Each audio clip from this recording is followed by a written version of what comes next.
Tired yet? No, you're not. You're a wide-bodied fish.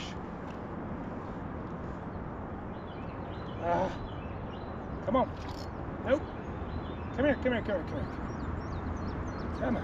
Come on.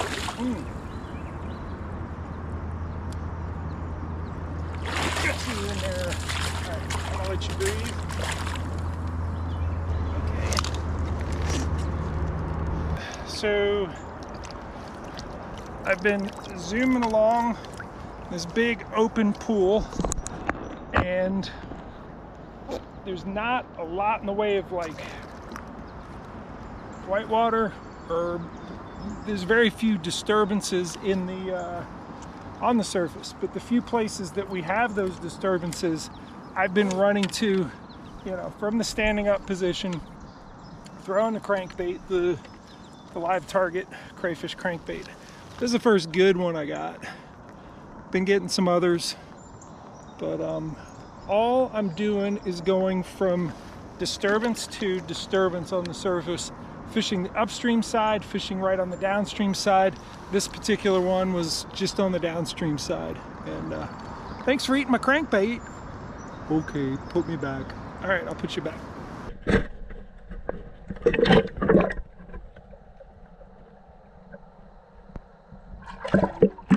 All right, so we're in the middle of this huge, long, deep water pool on the New River, and Jody's actually done the same thing that I did, where he's making a beeline to these disturbances where, you know, you can see little boils out in the middle, and that's just where the, you know, something on the bottom. That's actually the one I got the 18 on a second ago on that crankbait. But you know, it's not worth fishing, you know, all of this super flat, calm, nothing. You want to run from spot to spot, and the spots you're looking for are those disturbances that show you the ledges that are coming up out of deep water. Don't fish the stuff that's deep leading up to it. You can fish a little bit around it on the downstream side and upstream side, but then once you get past it, run down to the next one. Where's the next one? There's some right there. Hey Jody, can I use your markers? Sure. All right. Gonna do a little illustration of what, you know, where that nice 18 was, where you catch these fish in the middle of an otherwise, I don't want to say, you know, dead slack pool, but like there's a lot of those long deep pools that are not worth fishing. Let's do a drawing to show where you should fish.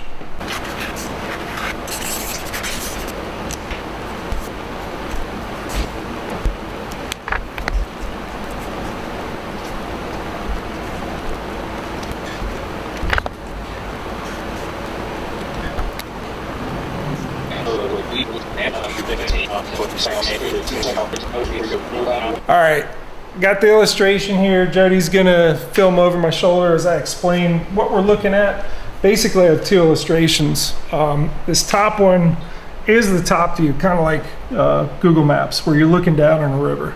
River's flowing in this direction, and this is all generally, you know, a lot of deep water.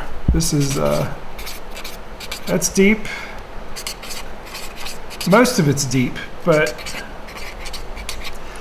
what you do have are these I don't know if you want to call them ledges, but they're basically, you know, areas where it's not as deep. You know, it comes up shallow to maybe 2 feet, whereas this is, you know, call it 6 to 12, sometimes even deeper. There were some places there that I think might have been 16 plus, but overall slow flow, but it speeds up here on these spots that you know, it comes up to the surface. So the places where the smallmouth are going to be are on the upstream and downstream side of each of these. And as I move down, I'd come down and I'd move along here and I'd make cast, a couple casts on the top, and then I'd zoom quickly down to the next one.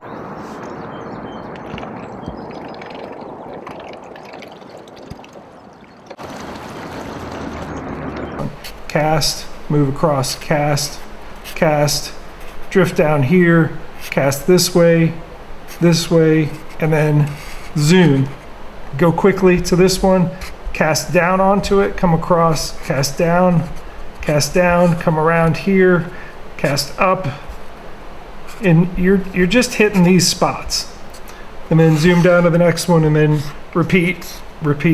So now we're gonna look at the side view of it, right? So you have the surface, and you can see these little surface disturbances. This is our river bottom here, and you can see these, these areas where it's a ledge or a bunch of rocks or something that basically, whatever little bit of flow there is, gets bottlenecked upwards, and you see that little disturbance on the surface.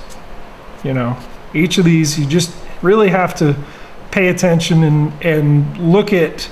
I tend to look at the reflection of the bank or the mountainside, and you'll see these as a little bit lighter. So those fish are, on these red marks are my fish. Immediately upstream, immediately downstream, move through it pretty quick, and then hit the next one. Immediately upstream, immediately downstream, and so forth. So that should give you an overall representation of why, when you're in these long pulls, you don't just fish the whole thing. A lot of people, I watch people fish these deep pools, and they just pick a bank and just work the bank, right? Or, work this bank, because it's the only thing they can really see. You have to focus.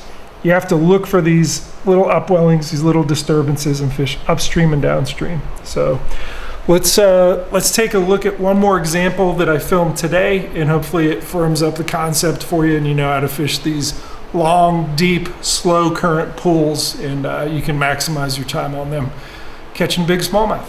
All right, here's one more example. We're gonna look at this. There's deep water above. I'm in somewhat deep water. It gets deeper behind me, but look at this right here.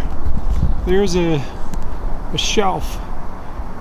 It just comes up right here, and you see a little bit of a disturbance right in there, and you could see the lightness of that bottom right through there, the disturbance on the water, and you got even a little bit of it sticking out right over there. It's like a log or something caught on it, but it's linear. Comes off of that bank, comes all the way out here.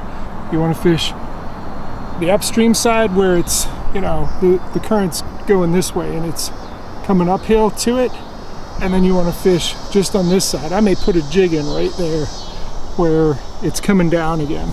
And it was on the downstream side where I got that one nice fish on the crankbait.